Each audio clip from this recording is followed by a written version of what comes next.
Hey, this is Mark Oz. You're listening to Her Parade.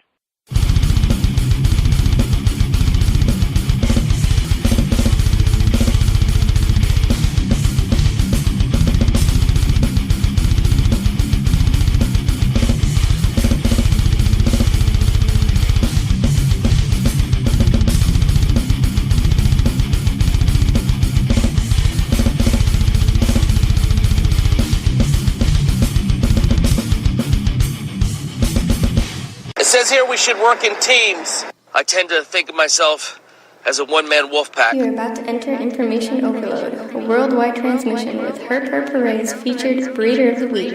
Here's your host, Jason Rossi. What's up, world? Welcome back to H3. I'm your host, Jason Rossi.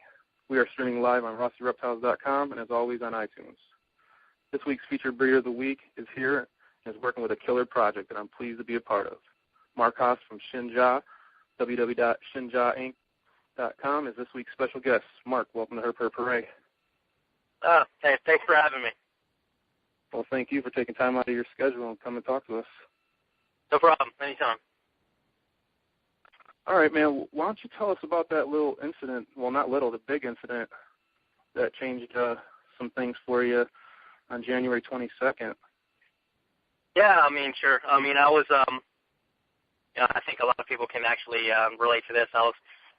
Someone was calling me, wanted to do a deal. They called me, texted me, and said, hey, want to buy some snakes. I said, okay, and he was like, I want to do cash, and I said, that's okay. I chose the place, everything. The area. I've met people there before. It's well lit. It was during the day and everything, and I went there and I got held up at my car, but pulled me out of the car, hopped in, and then he proceeded to shoot me. So he shot me in the chest. It shattered my clavicle, went through my lung, went out my back. He ended up stealing my car, wrecking my car like half a mile away or something like that. So he didn't even get anything. And then what ended up happening is I ran into a restaurant. They called the police and the ambulance. And luckily enough, I was about 4 miles away from the a very good trauma center, and one of the best trauma centers outside of Philly. And so they sent me there, and it was pretty serious. The doctors told me I was about 3 millimeters away from dying. Passed through some, missed my jugular, some of the other, pretty vital arteries, and I was in the hospital for a week, and then it took me right around 5 months to heal, I guess. So yeah, it was a pretty all for pinstripes and chocolates, pretty much. So it was definitely not worth it, but it is what it is. So do you have a different outlook on life now? Oh yeah, it really does change the way you look at things. Definitely how you treat people. Really what you value is important. A lot of things are different. Kind of everything that you may have thought was this is the end of the world. I got to get this done, or I need to make this amount of money, or I got to do this. In the end, that stuff doesn't really mean anything. Just being happy. Your family, friends, those type of things are really what makes things go, and you kind of realize that when you almost die. So it was a tragic thing that happened to me, but it ended up being a very kind of eye-opening thing in the end. And so here I am. You go through something like that, you can end up getting real depressed and why this happened to me, or you can kind of move on and actually look at it as a positive, and I survived this type of situation and kind of make things make your life better. So that's what I'm doing. So how are you doing now? I'm feeling pretty good. I might have to have surgery on my shoulder. When it shattered, the bullet actually ricocheted off my clavicle. It kind of actually created like a shock wave going down my arm, so my AC joint kind of got messed up. So I probably will need some surgery. Hurts a little bit when I breathe deep because I, obviously had some shattered ribs. But overall, I'm doing a lot better. It took me a while to physically feel pretty good.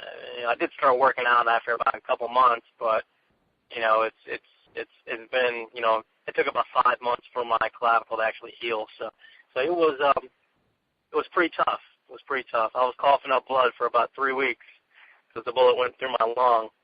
So it was it was definitely an experience. But the guy's in jail now, and ironically enough, and this is one of the sad aspects to this was the fact that a lot of people knew this guy. And he was in the reptile industry. He was actually known for stealing animals from people. He actually stole the pin pied from Brian Barczyk, and some other animals, and unfortunately, no one ever prosecuted him. So sometimes when criminals get away with things over and over and over again, it escalates, to a point of they think they can do anything, and unfortunately, that's where we are now. So I think it's important for the industry to kind of look out for each other, for the good people in the industry, and when there's someone out there like that, or some group of people out there like that, they should let it be known, because I didn't know about him at all, and I go to a show and everybody knows about him, and I was like, I wish I knew, so obviously I'm going to I changed the way I do things a little bit and stuff like that, but it's one of those things where you can only change so much. It's a fact that there are bad people out there and they're going to do some bad things, and this is just a situation that occurred. So. Well, it's a horrible situation to be in, and hopefully, you're doing better and 10 times stronger now. Yeah, absolutely. I think I'm doing a lot better. This breeding season has been a little rough, but for good reason. But overall, it's I'm coming up on the anniversary of it in January, so it's you feel good about things when you kind of go through that experience and you're still alive and everything's going well and you can breed and sell snakes, and hey, you got your health, and it's life is not that bad. Are you still in physical therapy? I didn't actually really do too much physical therapy. My clavicle was basically what they told me. I went for them to show me some exercises, but I lift weights a lot anyway. I'm kind of an avid, I'm a little bit of a workout nut. So basically, Your gym rat. Yeah, a little bit, yeah. My orthopedic surgeon basically told me, hey, if it doesn't hurt, you can do it. If it hurts, stop. That was basically it. So that's what I did. Started working out, but I guess a couple of weeks after I got shot with, I couldn't do much. The only thing I did was I walked my dogs around, but I was able to start working out about 2 months after. But I think for about a month and a half, or I couldn't even lift my arm, past a certain amount. I mean, if you ever had your clavicle fractured or anything like that, it just really, really debilitates you from doing much with your arm. So it was a new experience for me. I think it's the longest I haven't worked out in my life. So it was a little bit liberating, I guess. But but I'm doing much better now. Aside from the fact that I might have to have surgery, but it's all good. I'm glad to hear that, man. That is an unbelievable story, man. I can't even fathom that. So glad to have you here. Great. Thanks. I appreciate it. All right, well, let's get into the snake talk here. Sure. Why don't you tell our listeners about the Spectre ball python? So the Spectre, my Spectre, I actually imported, way back in the day. I didn't really know what it was, and I bought it. I bred the snake and ended up producing some snakes that looked a lot like him, light and stripy, and I was like, hey, man, that's kind of cool. And then one day I saw Jared actually hatch the super stripes, and I looked at his picture of this clutch with the snakes and the eggs, and the sibs. And I was like, man, those sibs look like my snake. So the next year I bred all my females that I had raised up to yellow bellies, and that's how I first started producing super stripes. You can call it a little bit lucky, I think, So, and then from there on out, you just try to build on the project and try to produce as much as you can in regards to new and different crosses. Man, I'm telling you, you're doing a good job with that. That Fader Super Pastel, Super Stripe's a mouthful, and rightfully so. That thing's amazing. Oh, thanks. I appreciate it. So how do you get to that point there?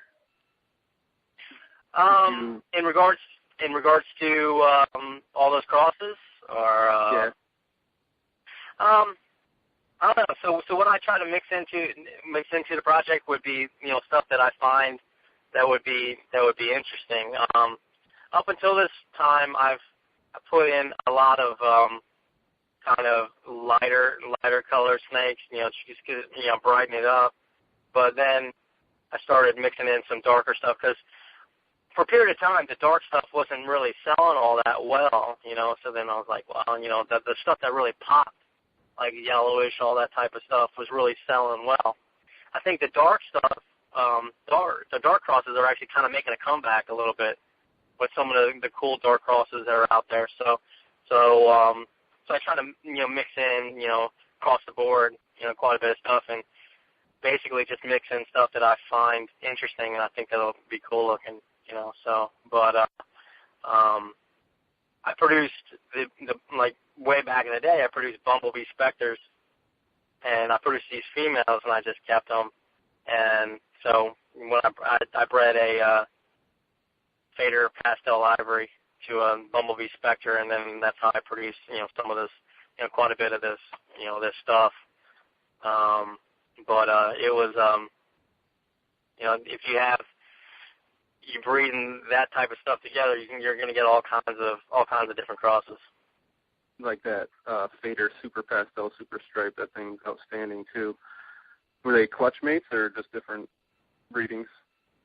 Well, I had multiple breedings where I could produce that. I have several Bumblebee Spectre females, so out of those clutches, I produced a couple of I produced two Fader Super Pastel Super Stripes, and out of those clutches, but they both look different. It's kind of weird, but then I see other people hatch. There've been some Super Pastel Super Stripes that have hatched, and they just don't look anything like mine. So that's why I know there's something else going on in there. It's kind of like, I produced that what Mark Mandic calls the Marvel ball. And they just don't look anything like normal pastel super stripes. It looks like something just kind of crazy, whacked out pattern and just nuts. So I got my Fader Pastel Ivory, I got that from the Bells. So it was kind of an accident how I got that snake. But it's actually worked out pretty well for me. I don't know if you knew it or not, but we were talking about you last week, me and Mark, talking about the Marvel ball here on Her Purpuree. Oh, yeah, Mark. Yeah, I like Mark. Mark's a good guy. All right, so that cinnamon, so you're saying you could put some darker stuff into it. I love what that does to that. It's nice and creamy looking. Yeah, I actually, so it's kind of weird though. I produced the cinnamon super stripe, and then I produced the pewter super stripe, And the cinnamon super stripe's really dark, and the pewter super stripe's like really, really light. So it's kind of crazy how you just add one thing into that and it just flips it. It's pretty strange. You know, I hatched the pewter vanilla the pewter vanilla super stripe, and that's more of a yellowish tinge as it gets older. I also hatched this year, even though I didn't hatch, you know, I'm not going to have a huge number of clutches. I did end up hatching some cool stuff. You know, I hatched some Mojave super stripes. I had some butter super stripes. I had some pastel butter super stripes, and then I hatched a bumblebee vanilla super stripe that looks pretty, like, really crazy. So I just haven't. I've been out of the mix a little bit, so I just haven't posted any pictures of hardly anything yet. So I'm probably going to do that this weekend. But, you know, so I like having it across the board because if you put too much light stuff into a snake, it almost starts to look white. So, and obviously we have enough white snakes out there. So you said that the pewter super stripe was super light. Yeah, it is. How is that? Is it holding true, or is it darkening up a little bit as it ages? It's actually pretty light. It's more like it's like certain parts of it are more grayish, you know, like a silverish, you know, turn where the stripe is. So the stripe down, the dark portion of the stripe is more like a grayish, you know, silverish color, and it's kind of like got some silver, you know, through it, and it's a little bit pinkish in certain areas, but it looks really, because my male, he's over 1,000 grams, so, you know, I think he is what he's going to look like. So they look really nice. It's, you know, but I don't think you can add too many things into that because then it gets too light. I think you need to get a little bit darker, you know. So you need to kind of put a tinge of darkness into it to add some color to it, or else if you keep on adding stuff to it, you know, I think it's going to just get too light. So have you gone on the clown super stripe journey yet? Yeah, I mean, I'm hoping to produce some this year.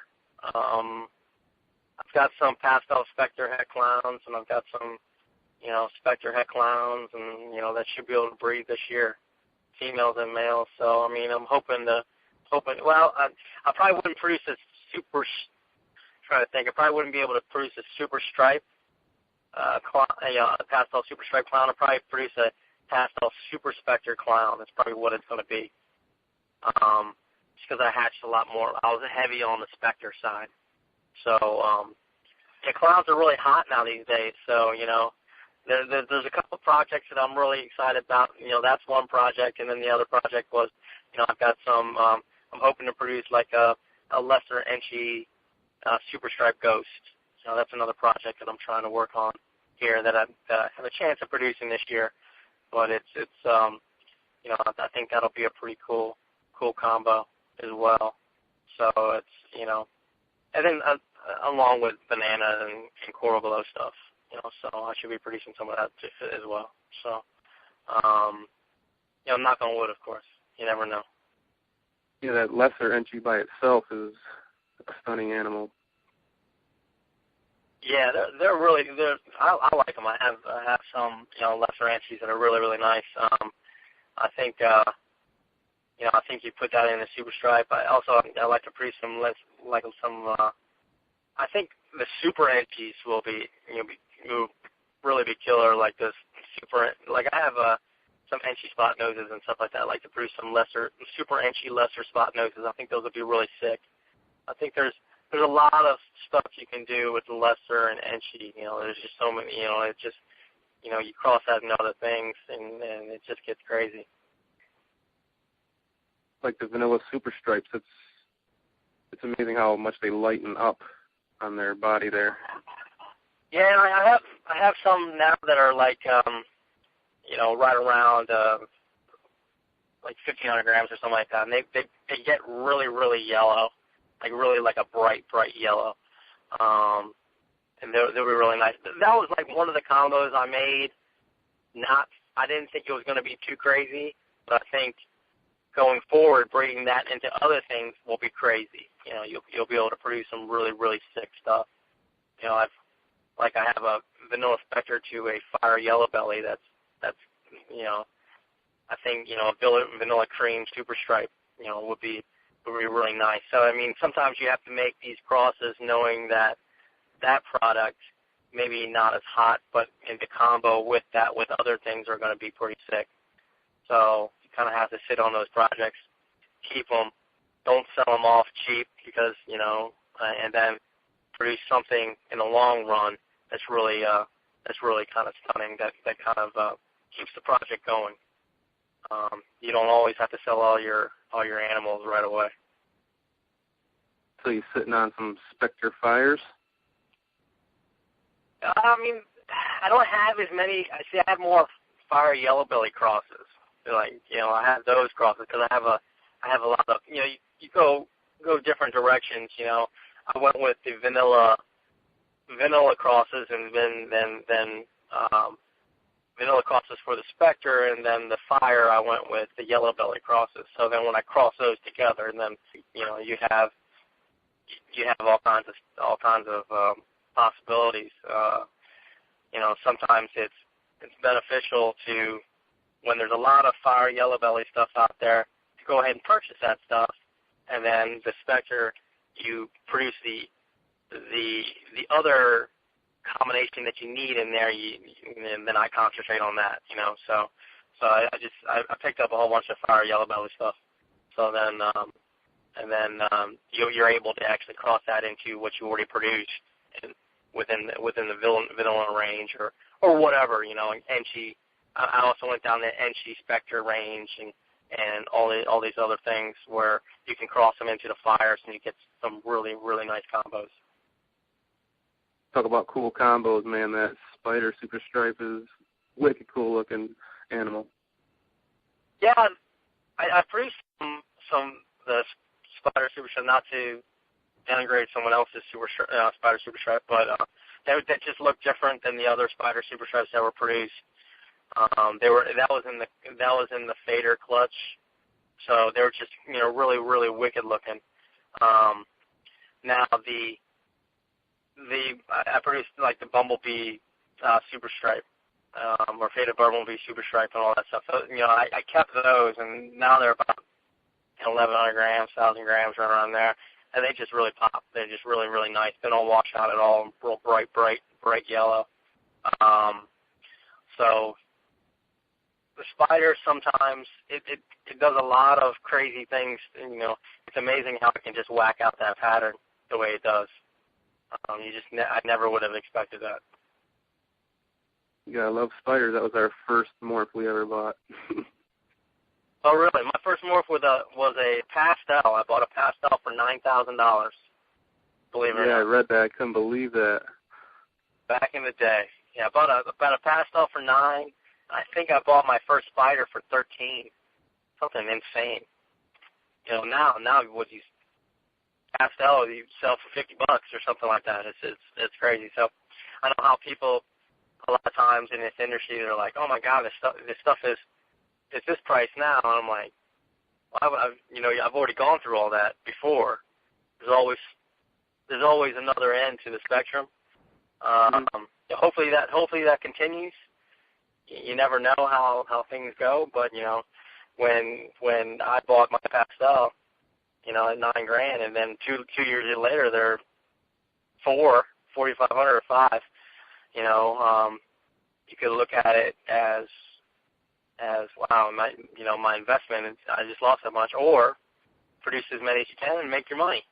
So if you spend $9,000 on something and 2 years later it's at $4,000, but you can produce 15 of them, it's your profit is there. You just need to. That's my one advice that I always tell people that ask me. What's the one thing I would tell them? I said, if you buy a snake, make sure you breed it. Don't resell it. Don't trade it. Make sure you breed it, and try to make that money from that snake. That's great advice. People should listen. Yeah. So what's the deal with the super speckled, man? That's definitely a cool looking animal. Yeah, the super speckled, it's very similar to like Ralph's, Neo or the paintball. Like a long time ago, I used to buy stuff from like some of the importers and stuff like that. So I bought a group of animals, and I told them, hey, you know what? I'm buying all this stuff. Why don't you pick me out some cool granites and cool this, cool that, and throw them in. And he threw them in for free, and that female turned out to be one of them. And I raised her up. Thought she was like a genetic granite type of thing. Bred her to I bred her and produced a son, and then I was like, you know what? I'm going to try to breed the yellow belly to it. And then he didn't want to breed, so I bred her son to her, and she ended up producing that. Ended up being something crazy. And then I just kind of went on from there, and I produced a lot of combos with that snake. I've kind of held the snake back in regards to keeping a lot of it because I wanted to create something crazy. I'm on the cusp of it, but it's taking me a lot longer than I expected. But I should be able to this year produce some really, really cool stuff. I have produced like a pastel super speckled, spider super speckled, bumblebee super speckled, those type of animals. But I want to be able, I have a chance to produce a lavender super speckled, and then also like some killer bee super speckles and stuff like that. So I think this year will be an important year for that snake, because I think I'll be able to produce some cool stuff with it. So you said you bred her to her son. Is it recessive? Is it codominant? It's codominant. Yeah, it's codominant. Yeah, you can pick out the babies. I mean it's a little subtle, I guess you would say. They're granny and they have some flames and stuff like that. It's not it's nothing crazy. Nothing that would have told you that the super would look like that. But there's a lot of snakes that when they look you look at them, they're like, no, that's nothing special. And then all of a sudden it produces something nuts. So just like the specials with the crystal and stuff like that. No one would claim that those are crazy looking, but you breed it to a Mojave or breed it to itself, and it produces something nuts. So you just never know. Hence the super. That's why it's codominant. Okay, yeah, I'm sleeping at the wheel here. But that vanilla yellow belly is a powerhouse as well, man. That's definitely a cool animal. I definitely want to get a super vanilla someday. But with the yellow belly in there, it just makes it that much better. Yeah, I did produce a super vanilla lesser yellow belly this year. That was just crazy looking. She's really nice looking. Bred a super vanilla yellow belly to a vanilla lesser. That was the cool combo to produce. I like vanillas. I'm kind of hooked on them. They don't look like much when they're young, the actual vanillas, but the crosses, as they get older, they just start to look really, really nice, So, I like them. Just like, fire, disco, vanilla, all in that same allele or whatever, So those are all pretty nice snakes. So are they hard to pick out as hatchlings, or can you just tell right away? Well, luckily for me, I have a super, so then it's all right. But yeah, I wouldn't say that they're easy to pick out. Not for me necessarily. The vanillas, some look nice and some not so much. But they're I would say that they're they're harder for me to pick out than specters are. But maybe that's just because I have I've been doing the specters for so long. But I'm lucky. That's why that's why when I originally bought the super vanilla yellow belly, I wanted a super. I didn't want just a vanilla yellow belly because you don't want to be guessing what. That's why reasoning exactly. What the offspring are, because I don't know how many times people have emailed me and said, "Hey, is this a specter?" Someone sold me this as a specter. And I'm like, you got to ask that person, you know. And basically, it's when you breed those type of snakes to like a normal, a lot of times the female has some sort of influence on that combo, and sometimes you're just not sure. So that's why the super just makes it a no-brainer. Well, I gotta say, man, that Fire Enchi is smoking just for a double, man. That thing is outstanding. Oh yeah, Fire Enchis are really nice. I produced some Fire Enchis last year, but they're really nice. They're just kind of something that's, you know, to have a good females, you know, you can always breed that into an Enchi Fire, and you can always have, you know, something nice come out of that. Yeah, you're not gonna go wrong with those. No, absolutely not. Just like you can't go wrong with the Fader Bumblebee Super Stripe, man. That thing is smoking as well. Yeah, that actually ended up being a, you know, really nice thing. Actually, it was really light when it was hatched, but, you know, now it's just really popping. It's really, really bright, and it's, you know, just really cool. I hatched that, and I also hatched a Fader Killer Bee Super Stripe, and that one's just, you know, really faded, really, really faded. But you know, those two snakes were, you know, I hatched. They were siblings, so I hatched. I think out of that clutch, I hatched two. Oh, I forget. I know I at least hatched, you know, one Fader Killer Bee Super Stripe, and then a Bumblebee Super Stripe, and then some Spider Super Stripes. So it was a nice clutch. Yeah, man, a whole grab bag there. Yeah, exactly. But that Fader Super Pastel Yellow Belly, love the way that thing looks, the pattern on that, and just how it's faded out, how the name says. Yeah, those are actually really nice. Those are those are good females to have to raise up, you know, breed into other things.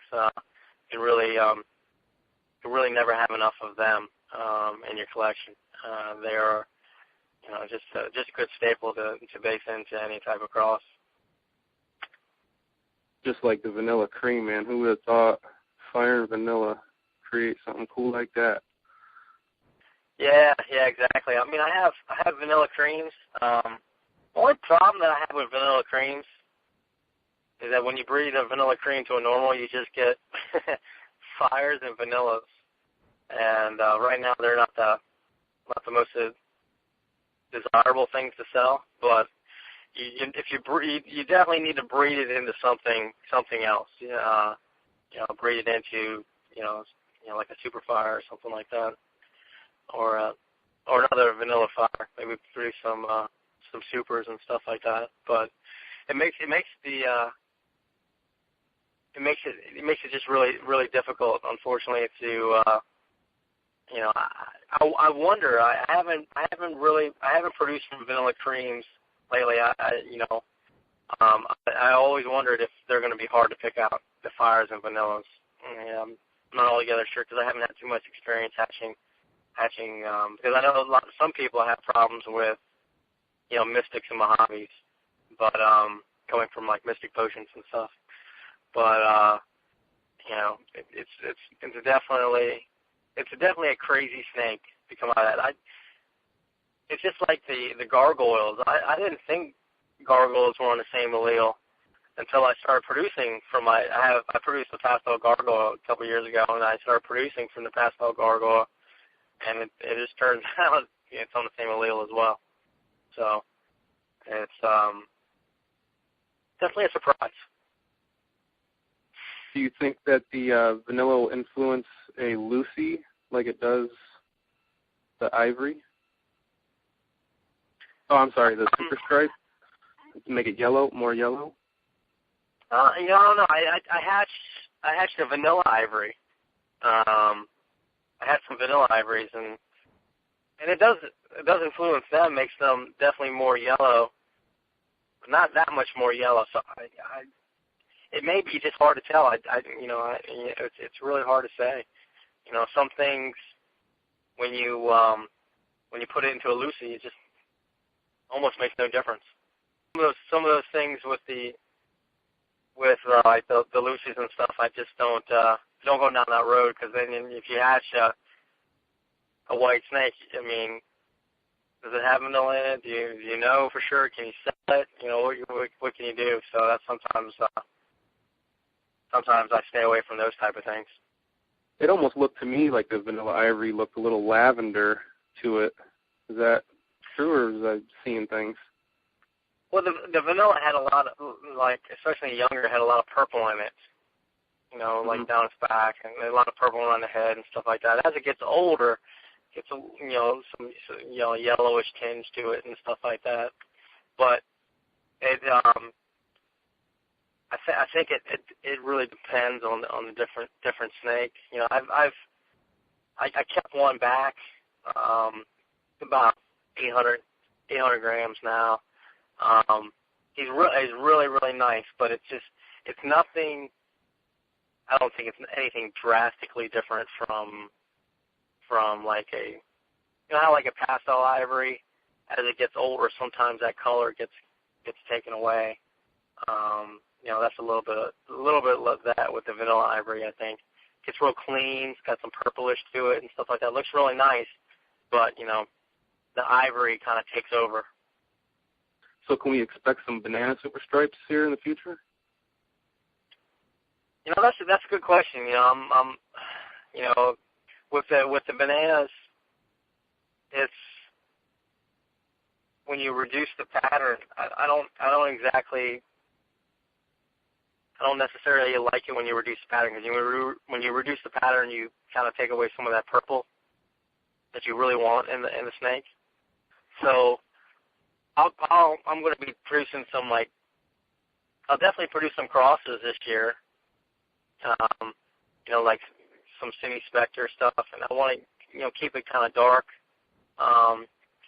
But I haven't really decided if I want to. I'm going to go try to do not just a super stripe banana, but I'd rather do like a Cine super stripe banana or something like that. But that's definitely in my plan. I don't know how soon that's going to happen though. All depends. We'll be waiting in the wings. Yeah, so will I. So that cinnamon hen Gene Woma, what's your plans with that guy? Super stripe? Well, he's been a not so good breeder for me, but so I'm just I've put him with different things like some Enchi yellow belly and some stuff like that, but he's been a little bit. Sometimes the snakes get too big and they get kind of lazy. I think that's what happened to him. He got kind of lazy. So I haven't really planned him out what I'm going to do with this breeding season with him, because I got to sit down and think of what I'm going to do. But I haven't really. I don't know if the hidden Gene Woma Super Stripe will be what it would look like, or whether it'd be cool or not. So I need to think about it. I pick and choose my projects, so I don't want to have like a billion animals I keep back. I don't have. I do have a separate building for my snakes, but I don't want to have a ton of animals. So I pick and choose my projects, on what I find interesting and what I think is gonna be popular, and what's gonna sell, and also it's really got to be what I like, and that's. I tend to like the lighter, not lighter, but more colorful snakes. Personally, that's not to say that I don't breed the darker snakes, but sometimes with my plan is to always go a little bit more colorful, but times have changed. Things get other things get popular, so you never know. So I remember back in the day I had a chance to buy the champagne really early, and I was like, oh, that's pretty cool, but what kind of crosses would you do? And I just totally missed that boat. I just totally missed it. So sometimes you just kind of you guess wrong. So so I need to make that decision on what I'm going to do with that project. Well, you guessed right on the Enchi Ghost, man. That as soon as you put that Ghost on that Enchi, that yellow just gets turned up, doesn't it? Yeah, absolutely. I should be producing some Enchi Mojave Ghosts as well here soon, so I think those will be pretty hot. Yeah, the Enchi Ghosts, I think anything with Enchi in them seems to look nice.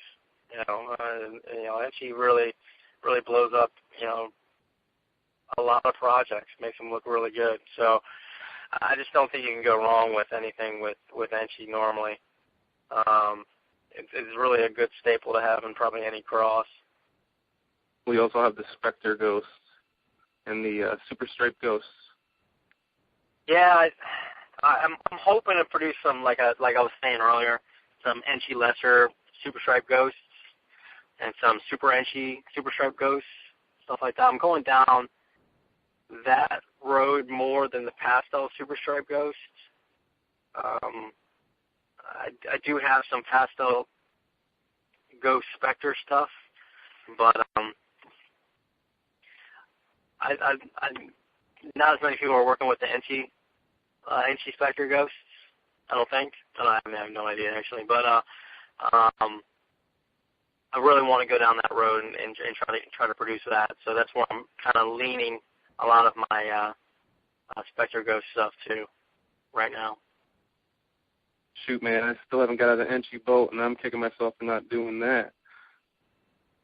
Yeah, I think the Enchi's, like I was saying, you can put Enchi in anything, and it just looks really, really nice. I think fire, vanilla, all those things, when you put them alone, sometimes they're not all that thrilling, but you put them in with other things, and they just kind of make everything a lot nicer, a lot cleaner, and just really add that kind of needed ingredient to make things look good. And let's talk about that Crystal project. That's an awesome one to be in there with the specials. Yeah, the Crystal project's really nice. I produced some super specials this year, and they're just really orange, and their pattern's crazy. They're really cool. Yeah, I love the crystals. I think they're a great project that seems to have lasted a long time. Crystals have been produced for a while now, and they just they seem to keep their value very well. At least they have up until now. It's kind of like the clowns. Clowns have been around for a long time, and they really just keep their value very well. I think they're just a lot of crosses you can do with them that look really good. And Crystal, I don't know about the crosses as much. I just think they're just a cool looking snake. And again, that's another project that will be going on here as well. So tell us, do you vend any expos? I normally do Tinley. Yeah, I normally go to Tinley, and there's a local show, there's a Hamburg show. The Hamburg show, unfortunately, that guy that shot me, he would go to that show. He would also go to White Plains and all that show, those shows, and he would actually steal stuff off people's tables for those shows.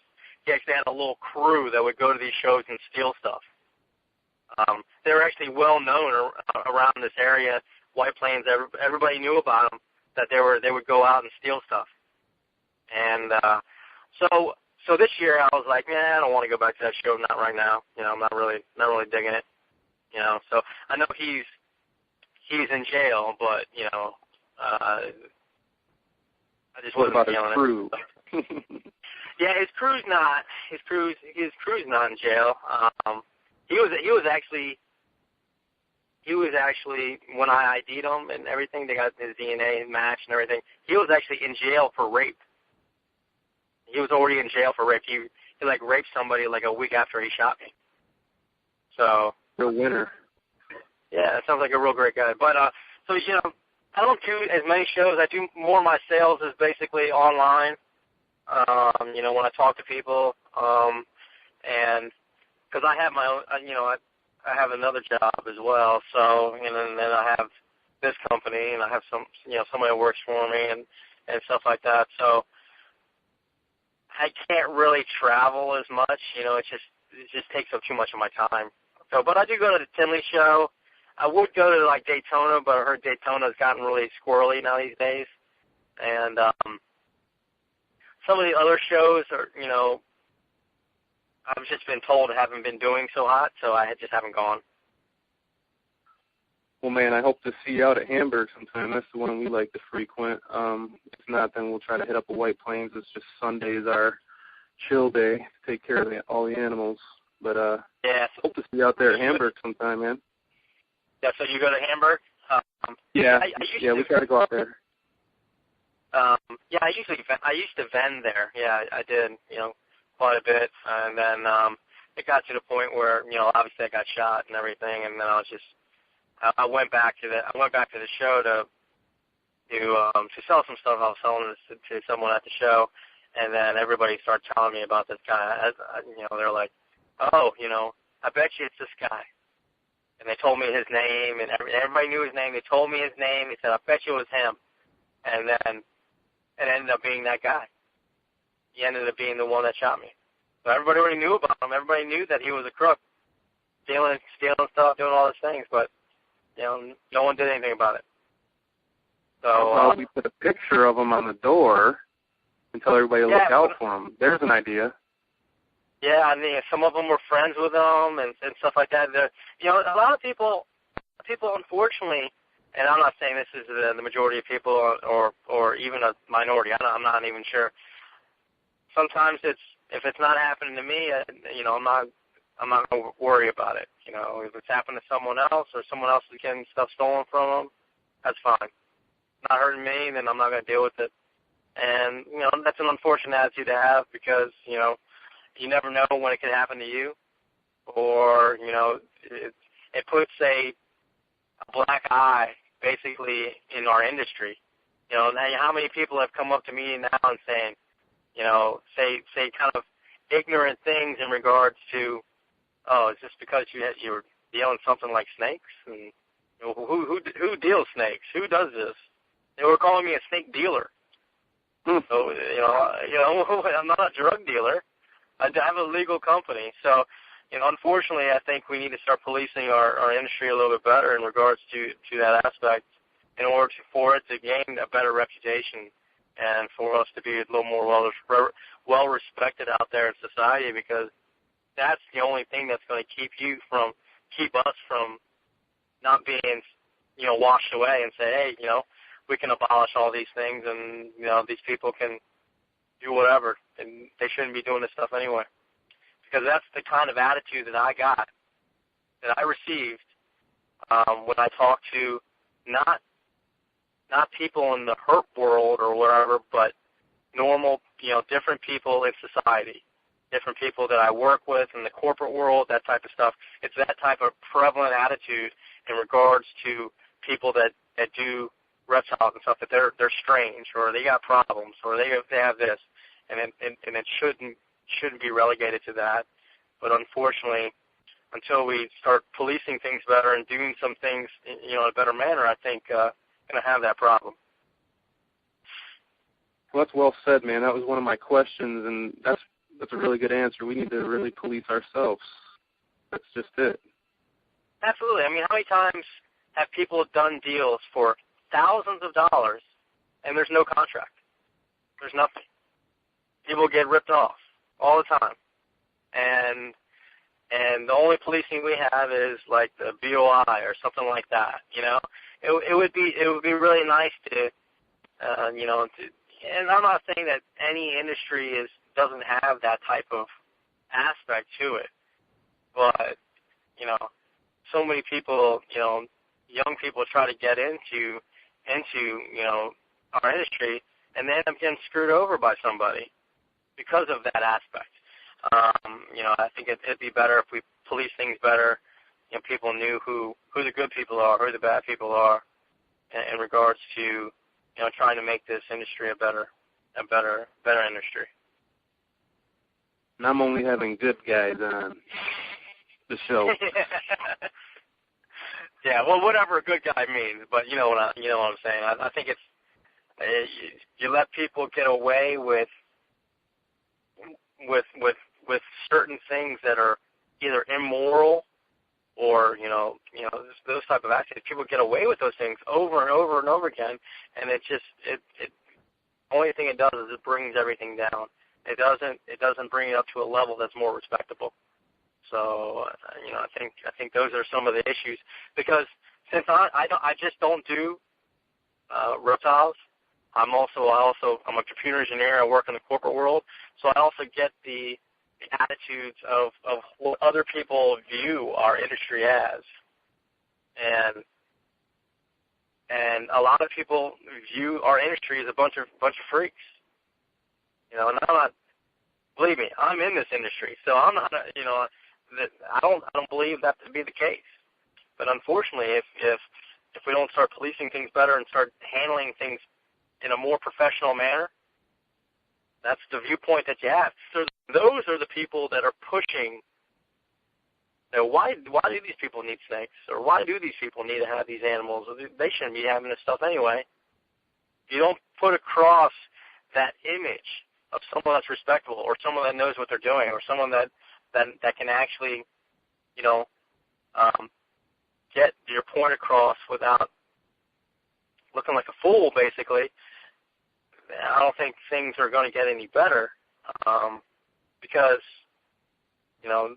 unfortunately, those type of people that have those negative attitudes toward our industry outnumber us, it seems. So, and those are the people, like in politics, that are trying to get everything abolished. It's all about money. It's everybody wants to get their state to get more money, stuff like that. They'll do what they want. They try to get rid of things. So. Oh, it just makes me sick that I'm sitting here watching Netflix, supposed Animal Planet animal show with my family, and I just see all the propaganda. I see right through it what they're trying to do, trying to scare everyone and make us look like you said, freaks. And you look at so you look at reptiles, and then you even look at Animal Planet, which is supposed to be pro animals, and they got a show of killing rattlesnakes. Rattlesnake Roundup, I think, or whatever it is, and they just butcher rattlesnakes. How much respect do they really have for it? Not so much. No. So then do you have any type of, in this industry, any type of formulated group that can go and say something about these things? We have pockets of things here and there. You don't have like a union or anything like that. I'm not saying that. But if you don't have a united front, united where everybody gets involved in a respectful manner and also a professional manner, you won't be taken seriously. And I tell you that right now just because I deal with people in the corporate world, and especially after I got shot, you get a lot of opinions. People don't give me their opinion, just before I got shot. They're being nice and all that stuff. Now it's like the question I get the most: do you still do snakes? Do you still do that stuff? That's the prevalent question I get. That's probably the question I get the most. Why do you still do that? And I'm like, well, I mean, if I owned a flower shop and I got robbed and I got shot, would I give up selling flowers? It doesn't make sense. Just because it's something that maybe you're not familiar with doesn't make it wrong. So unfortunately, but that's the attitude that's out there.